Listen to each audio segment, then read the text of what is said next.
गणितज्ञ। I am your teacher Ravi sir and I am going to teach you left type question of simple interest. Let us go with our next topic, type 3. Type 3 में आपका question आएगा, राम ने 3600 रुपया का कुछ भाग 8% की दर से तथा शेष भाग 10% की दर से कर्ज पर लगाया।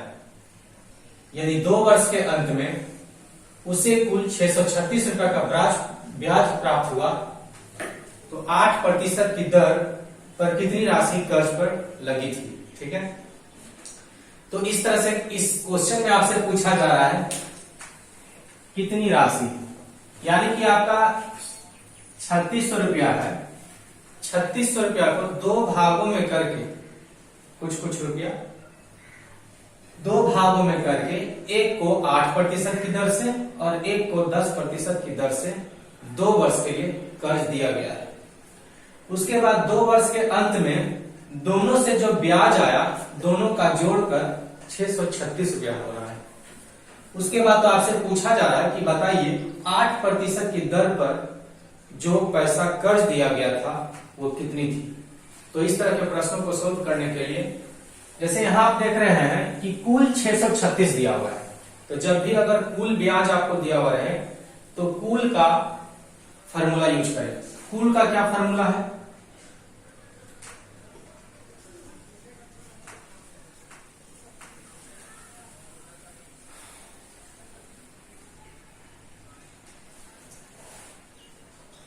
तो यहां से हम लोग निकालने वाले हैं कुल दर। ठीक है, कुल दर हम लोग क्यों निकालने वाले हैं, क्योंकि एक दर हमें यहां दिया हुआ है और एक दर यहां दिया हुआ है। एक और दर हम ये दोनों के बीच में हम निकालने वाले हैं और वो दर अगर हम निकाल लेते हैं तो उसके बाद हम इसे मिश्रण के नियम पर इसे सोल्व करेंगे। ठीक है, मिश्रण के नियम में आपको पता होगा कि मिश्रण के नियम में आपका 3 टर्म चाहिए। एक टर्म यहां लिखा रहेगा, एक टर्म यहां लिखा रहेगा, एक टर्म बीच में लिखा हुआ रहेगा। ठीक है, उसके बाद ये जो यहां रहना चाहिए एक संख्या और एक संख्या यहां होगा, एक संख्या यहां होगा, तो ये जो जाना चाहिए वो असेंडिंग ऑर्डर में जाना चाहिए और नहीं तो फिर डिसेंडिंग ऑर्डर में चाहिए। यानी कि यहां से जो मान लेते हैं कि यहां पर संख्या जो है 10 है, ठीक है, यहाँ 11 है, यहाँ 12 है। ठीक है, इस नियम से रहेगा तो मिश्रण काम करेगा और नहीं तो फिर डिसेंडिंग ऑर्डर में रहना चाहिए, यहाँ 12, यहाँ 11, यहाँ 10। इस तरह से अगर रहेगा तो मिश्रण का नियम आपका काम करेगा। उसके बाद इसके बाद फिर क्या होता है, तो इतना माइनस इतना घटा करके यहाँ लिखा जाता है और इतना माइनस इतना घटा करके यहाँ लिखा जाता है। और ये जो आपका दोनों आएगा वो अनुपात होगा किसका किसका, तो 3600 रुपया को जो बांटा गया है 2 भाग में उसका अनुपात आ जाएगा। ठीक है, चलिए अब हम लोग देखते हैं।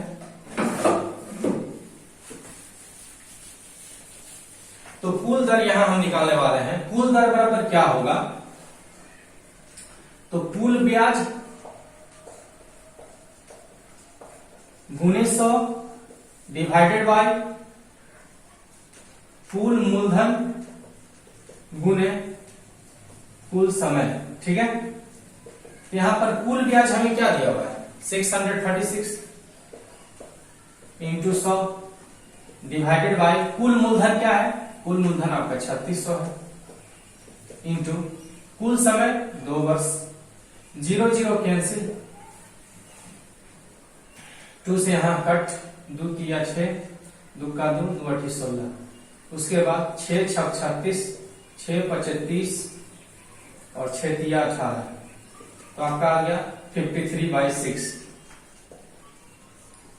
53/6 ये आपका क्या आया, तो कुल दर आया जो ये दोनों के बीच में है। बीच में है कि नहीं इसको चेक कीजिए। तो 6 8 48, 6 9 54 ज्यादा जाता है, 6 8 48। उसके बाद पॉइंट मिलाएंगे तो 8 पॉइंट करके पूछाएगा, तो आप देख रहे हैं कि 8 से बढ़ करके ये आ रहा है, तो 8 और 10 के बीच में ये आया है, यानी कि आपका मिश्रण का नियम काम करेगा। उसके बाद अब जो है मिश्रण के आधार पर हम इसको बना रहे हैं।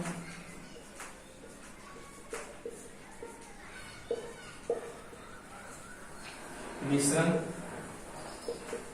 विधि अनुसार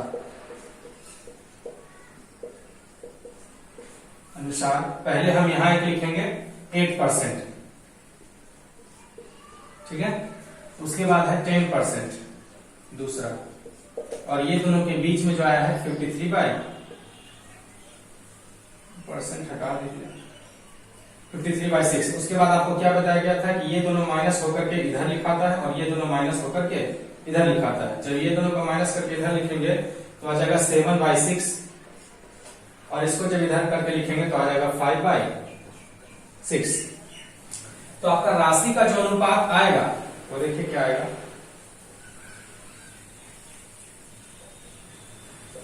पहली राशि डिवाइडेड बाय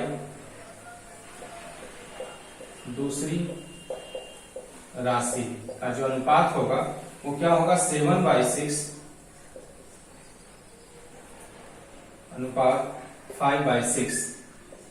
इसके बाद 6 नीचे से कॉमन है, हट जाएगा, ये हो जाएगा 7/5, ठीक है। अब उसके बाद आपको क्या निकालना है, 8% की दर वाला राशि आपको निकालना है। तो 8% वाला दर यानी कि पहला राशि था, ठीक है। तो पहला का आपको राशि निकालना है, तो पहला अनुपात कितना है, 7। तो सबसे पहले तो आपको टोटल यहाँ दिया हुआ है, टोटल यहाँ 3600 दिया हुआ है। तो अगर हम निकालना चाहते हैं पहली राशि, तो पहली राशि बराबर होगा, पहली राशि बराबर 3600 डिवाइडेड बाय टोटल अनुपात, यानी कि जब हम टोटल पैसा लिए हैं तो टोटल अनुपात यहाँ लेंगे, तो 7/5 12, और गुना करेंगे इसको पहला राशि का जो अनुपात है, तो पहला राशि का क्या अनुपात है, 7 है, तो 7 यहाँ लेंगे, 12 तिया 36, 300 × 7 ये हो गया 2100 रुपया आपका क्या आ गया, पहला राशि आ गया, ठीक है। अब हम लोग आगे की ओर बढ़ते हैं। विशाल ने 1500 रुपया संदीप को 4 वर्ष के लिए। अब जो है विशाल क्या कर रहा है, 1500 रुपया संदीप को 4 वर्ष के लिए कर्ज दे रहा है, तथा उसी दर से, अब जितना दर से विशाल जो है संदीप को 1500 रुपया कर्ज दिया है, उसी दर से जो है 6000 रुपया पंकज को 2 वर्ष के लिए देता है। यदि विशाल को कुल इतना ब्याज प्राप्त होता है, इतना ब्याज प्राप्त होता है, तो बताइए कि ब्याज की दर कितनी थी, ठीक है। तो ब्याज की दर आपको निकालना है। पिछला हमने आपको जब बताया था कि अगर कुल ब्याज दिया हुआ रहेगा तो आपको मिश्रण विधि से चलना है, लेकिन मिश्रण विधि से कब आप चलिएगा, जब आपको टोटल, जब आपको दर भी दिया हुआ रहेगा तो यहाँ तो दर आपको दिया हुआ नहीं है, यहाँ पर दर नहीं दिया हुआ है, तो पिछले वाले नियम से ये नहीं बनेगा, इसके लिए दूसरा नियम। विशाल ने, सबसे पहले विशाल जो है, विशाल क्या कर रहा है, 2 आदमी को कर्ज लगा रहा है, एक है संदीप, एक है संदीप और एक है पंकज, एक है पंकज। तो संदीप को कितना रुपया दे रहा है, यानी कि 1500 रुपया, यानी कि संदीप के लिए जो मूलधन होगा वो 1500 रुपया होगा। कितने वर्ष के लिए दे रहा है, टाइम कितना है, 4 वर्ष के लिए, ठीक है। उसके बाद इसका रेट क्या है, यह हमें मालूम नहीं है, ठीक है, रेट हमें नहीं मालूम है, तो इसका मान लेते हैं कि रेट जो है आर है। उसके बाद उसी तरह से पंकज का है, पंकज को कितना दिया जा रहा है, 6000 रुपया। उसके बाद इसके लिए टाइम कितना है, टाइम इसको 2 वर्ष के लिए दिया गया है।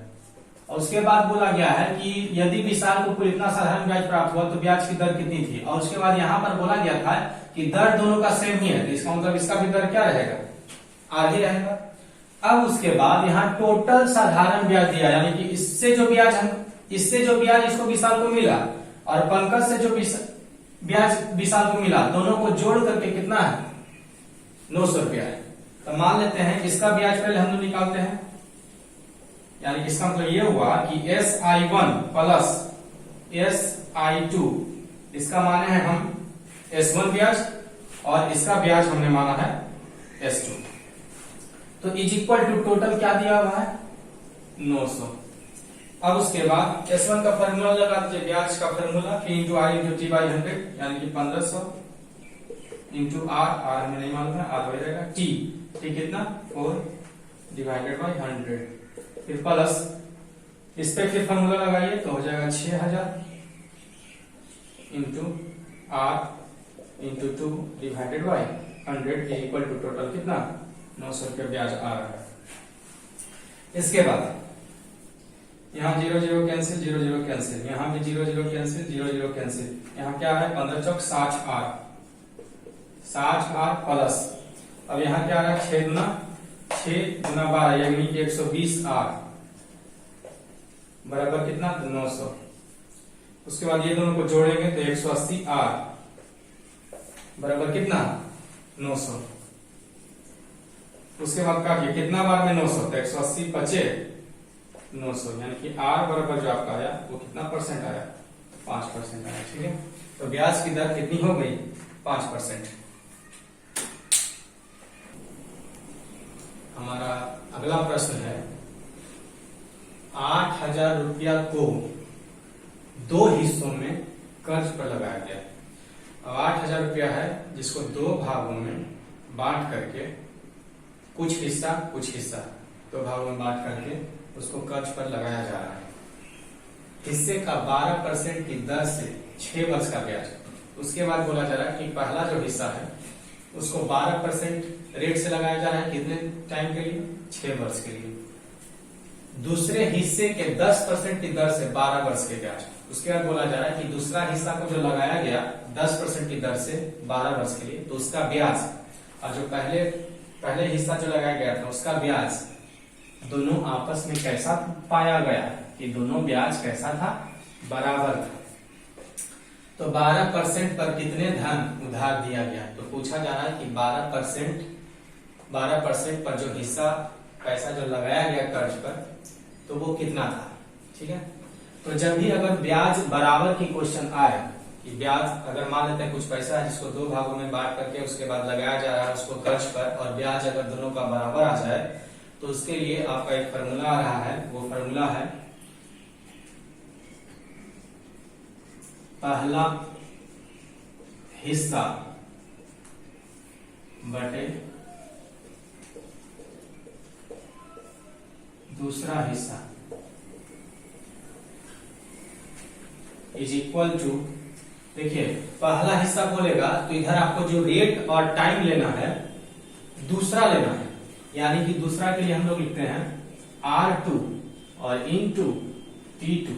ठीक है, गुणनफल किसका तो दूसरे वाले रेट का और दूसरे वाले समय का। और उसके बाद जब दूसरा हिस्सा पूछेगा तो पहला रेट और उसके बाद फिर पहला समय यानी कि R1 गुना T1। तो अब चलते हैं, तो पहला हिस्सा दूसरा हिस्सा का हम लोग अब अनुपात निकालते हैं। तो R2 हमारा क्या है 10, तो 10 इंटू T2 कितना है तो T2 12 डिवाइडेड बाय R1 कितना है तो R1 आपका हो गया 12। उसके बाद T1 कितना है तो T1 हो गया 6। 12 कैंसिल, 3 2 6 5 2 10 यानी कि 5/3 5/3 आ गया आपका पहला हिस्सा बटे दूसरा हिस्सा अनुपात में निकल करके आया। अब उसके बाद आपसे पूछा जा रहा है कि 12% पर कितने धन उधार दिया गया था। तो 12% वाला कौन है, ये है, यानी कि पहला हिस्सा आपसे पूछा जा रहा है। तो पहला हिस्सा बराबर होगा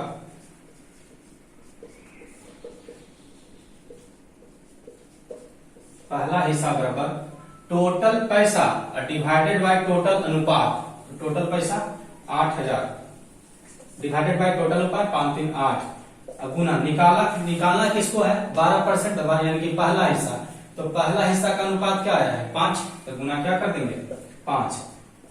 1000 बार में कट गया और 1000 इंटू 5 तो हो गया 5000। यानी कि आपका जो दूसरा आपका जो 12% पर जो धन आया वो कितना आया 5000 रुपया। ठीक है,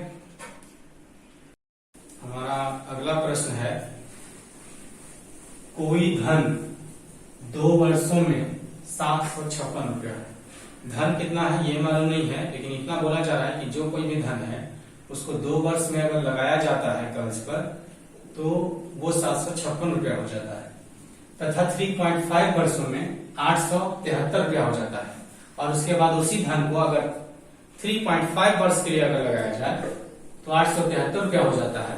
तो आपसे पूछा जा रहा है कि मूलधन एवं ब्याज की दर ज्ञात करें, यानी आपसे दो चीज पूछा जा रहा है, एक तो मूलधन और दूसरा दर। तो इस तरह के प्रश्नों को सोल्व करने के लिए हम लोग सबसे पहले यहां देख रहे हैं कि कोई धन 2 वर्ष में इतना, ठीक है, 2 वर्ष में 756 रुपया हो रहा है, तो इसका मतलब कुछ मूलधन होगा, मूलधन, और इस मूलधन पर जब 2 वर्ष का ब्याज लगता है, 2 वर्ष का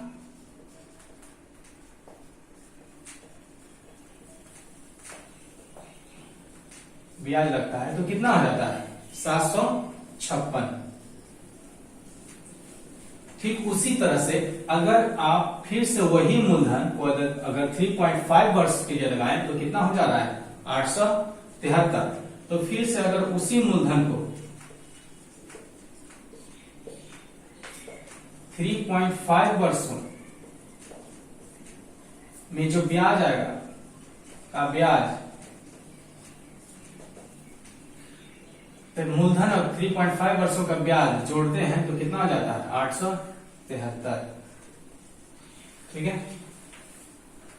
अब इसके बाद अब हम ये दोनों को घटाते हैं, तो घटाने पर हम क्या पाएंगे, मूलधन मूलधन तो खत्म हो जाएगा। उसके बाद 3.5 वर्ष में 2 वर्षों का ब्याज और 3.5 वर्षों का ब्याज, जब ये दोनों को घटाएंगे तो हमारे पास क्या आएगा, बड़ा वाला से छोटा वाला को घटा देते हैं। ऐसे नीचे तो निगेटिव लिखा जाता है, निगेटिव करेंगे तो फिर इधर निगेटिव में आएगा, दोनों कैंसिल कर देंगे फिर पॉजिटिव में आ जाएगा। ठीक है, तो उतना समझिए। 3.5 वर्षों नीचे वाला से ऊपर वाला घटा देते हैं, कोई दिक्कत नहीं। ठीक है, तो यहाँ आपका बच के आएगा 1.5 वर्षों का ब्याज बराबर, अब 873 में घटा देते हैं 756, तो आ जाएगा 3 में से 6 जाएगा,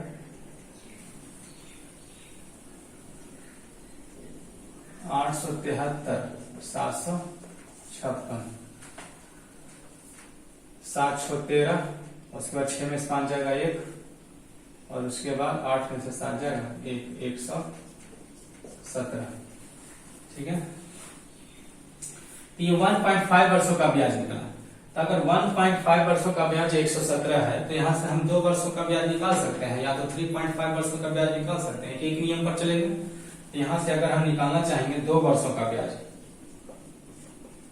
2 वर्षों का ब्याज, तो 117 डिवाइडेड बाय क्या लिखेंगे 1.5 और इंटू 2, यहां हटाएंगे तो 0, 5 चौक 20, 5 तिया 15, उसके बाद 3 तिया 9, और उसके बाद 3 नमा 27, 39 इंटू 4 करेंगे, 9 चौक 36, 6 बाकी 3, 3 चौक 12, 12 3 15, यानी कि 156 रुपया का ब्याज आया 2 वर्ष का। ठीक है, अब देखिए कि 2 वर्ष में इतना रुपया हो जा रहा था, यानी कि शुरू को पकड़िए, देखिए मूलधन प्लस 2 वर्ष का ब्याज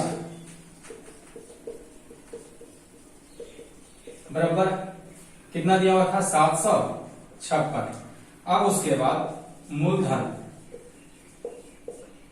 प्लस 2 वर्षों का ब्याज हमारा निकल चुका है 156, यहां रख देंगे 156 इज इक्वल टू 756।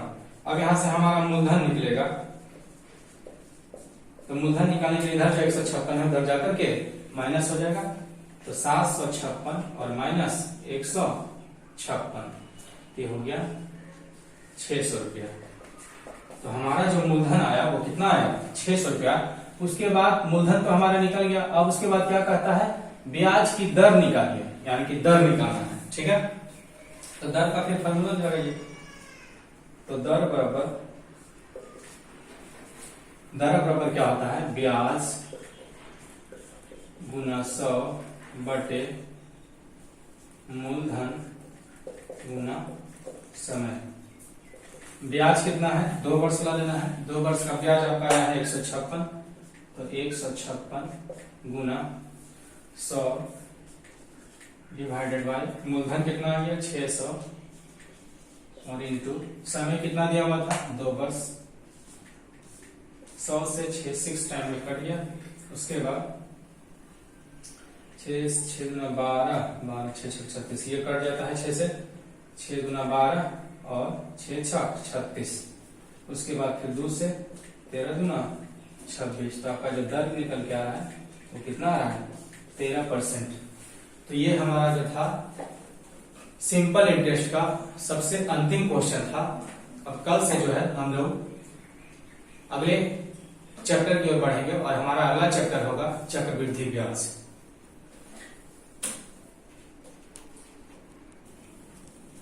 हम आशा करते हैं कि हमारा यह सिंपल इंटरेस्ट का चैप्टर आपको बहुत ही अच्छा लगा होगा और हमारा अगला चैप्टर चक्रवृद्धि ब्याज है। अगर हमारा वीडियो आपको अच्छा लगा हो तो लाइक करें, शेयर करें और अगर आपको कोई प्रश्न पूछना हो तो आप कमेंट बॉक्स में पूछ सकते हैं। और अगर कोई बच्चे इस चैनल पे नए हों तो सब्सक्राइब अवश्य करें। Thank you.